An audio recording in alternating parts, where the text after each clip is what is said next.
Bonsoir Mathieu Farcy. Bonsoir. Vous êtes comédien, interprète, directeur artistique de ce spectacle à distance. L'auteur, en partie, c'est aussi le propriétaire du Rêve de l'escalier, Michael Ferron.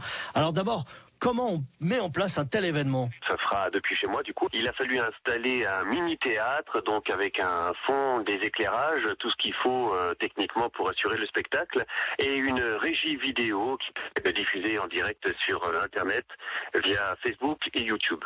C'est tout ça en même temps. Vous faire peur, vous faire rêver, vous emmener dans un univers sonore, puisqu'il y a de l'habillage avec des musiques, des bruitages. Il y a des effets de réverbération sur ma voix, parce que je vais faire parler des personnages dans certains lieux. Et puis à l'image, grâce à certains effets de lumière, et puis à peut-être un ou deux trucages vidéo qu'on est en train de caler pour le moment. Donc oui, on essaie de faire vraiment un véritable spectacle. La légende raconte qu'à chaque nuit d'Halloween, les créatures des ténèbres viennent sur Terre tourmenter les vivants.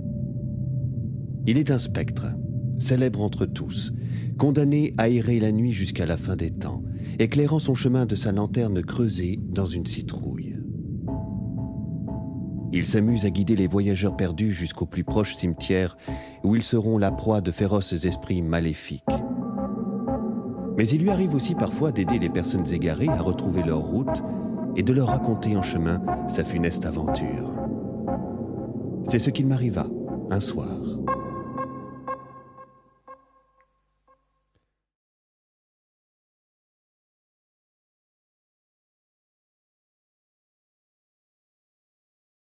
Allez, à présent, je vous emmène dans l'antre de Mathieu Farcy, ce comédien. Est-ce que l'on appelle une voix? Elle est son instrument de travail. Il fait des doublages de dessins animés, des voix off et enregistre des textes littéraires pour des livres audio de Charles Perrault à Gustave Flaubert. Il nous dévoile les coulisses de son métier. Soudain, il me semblait apercevoir une lueur qui s'approchait à mon dos. Puis des bruits de pas. Je lui demandai ce qui brillait dans sa lanterne. Un feu éternel. C'est Satan en personne qui me l'a donné. Puis il me raconta sa vie. Je vais donc ici vous rapporter la véritable histoire de Jack O'Lanterne. C'est un conte qui a été créé forcément à l'occasion d'Halloween, et puis qui a été sonorisé, d'abord diffusé en podcast et repris en livre audio. Au moment de sa mort, Jack se présenta à la porte du paradis où il fut accueilli par Saint-Pierre. « Tu as fait beaucoup de mal autour de toi ?» Ne pouvant entrer au paradis, Jack alla se présenter à la porte de l'enfer. « Jack, » lui dit le diable, « que viens-tu faire ici ?»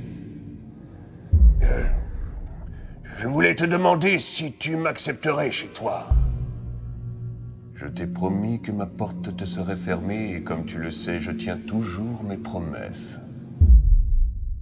La voix, effectivement, c'est un instrument de musique qui se travaille comme tous les instruments. Au niveau des cordes vocales, en actionnant certains muscles, en donnant certains handicaps, j'arrive à créer des personnages. Si je laisse coller ma langue sur mes dents de devant, tout de suite, ça me fait sonner différemment. Et si je décide, en plus de ça, de t'étimbrer vers le bas, ou plutôt d'aller vers le haut, ça va donner quelque chose de complètement différent, toujours avec le même handicap. Dans une crevasse de la roche, le cochon de l'ermite dort à l'ombre. Antoine est seul, sur le banc, occupé à faire ses paniers. Il lève la tête et regarde le soleil.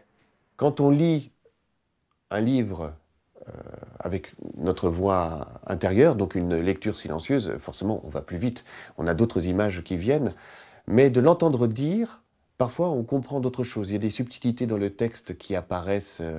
Ce métier de comédien, raconter des histoires, c'est clairement retourner un cours de maternelle où avec les copains on jouait. On avait des personnages, on se disait « Tiens, ça y est, moi je vais être un super-héros, je vais être Goldorak, fulgure au point !» Enfin voilà, c'est exactement ça, se retrouver un peu cette âme d'enfant que l'on avait. Il faut du grand spectacle. Imaginez, là, dans le ciel, un trou noir, et là, une pluie d'astéroïdes. On pourrait même rajouter de la poudre de lune. Et des éclairs. C'est sympa, les éclairs. Non? Ouais. Donc là, c'est le petit extraterrestre assez nerveux, assez dynamique, et lui, ce qu'il veut, c'est conquérir la Terre. Donc voilà, j'ai eu la chance de faire sa voix. Il y a eu 26 épisodes. Ils sont diffusés actuellement dans les cinémas Kinépolis au Luxembourg avant les sessions familiales. Nous sommes des êtres humains, des êtres d'émotion. On fonctionne beaucoup par l'empathie. Je pense que si j'ai du plaisir quelque part, je peux le transmettre. C'est tout pour aujourd'hui. On se retrouve la semaine prochaine, les yeux bien ouverts.